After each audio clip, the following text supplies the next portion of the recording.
অনেক সময় মন খারাপ হয়ে যায় না? বলেন না, অনেক সময় মন খারাপ হয় না?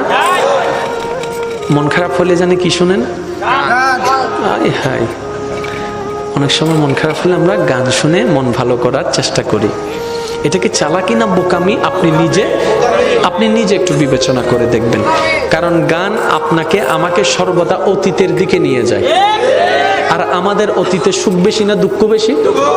সেজন্যই তো আপনি অতীত নিয়ে এত কাঁদেন, ঠিক না? অতীতে দুঃখ বেশি, তো গান শুনে আবার দেখি অতীতের দিকে ফিরে চলে যাচ্ছেন।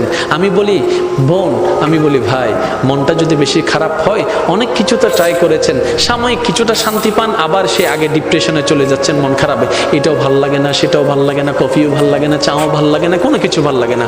আমি বলি ভাই একটা কাজ করেন, আমি বলি বোন একটা কাজ করেন, সব কিছু বাদ দিয়ে যাই নামাজটা একটু বিছাই নেন, বিছাই নিয়ে চোখটা বন্ধ করেন, বন্ধ করে দাঁড়ায় থেকে ডাইরেক্ট সিজদায় চলে যান। কিচ্ছু পড়ার দরকার নাই, অজু বানানোর দরকার নাই, শুধু এতটুক মাথাটা ঝুকান আর মনে মনে বলেন আমি আমার রবের দরবারে ঝুঁকে গেলাম, আমি আমার রবের দরবারে ঝুঁকে গেলাম, আমার মাথাটা রবের দরবারে ঝুঁকাই দিলাম। কিচ্ছু পড়ার দরকার নাই ভাই, কিচ্ছু পড়ার দরকার নেই বোন, আপনি শুধু চোখটা বন্ধ করে সিজদার মধ্যে পড়ে থাকুন। আপনার রব তাকায় আছে, আপনার এই ব্যস্ত মন, আপনার এই অশান্তি মন, আপনার এই ব্যথাতি মন, আপনার এই ব্যথিত মন, আপনার রব তাকায় আছে, আপনার রব দেখছে বান্দার মন।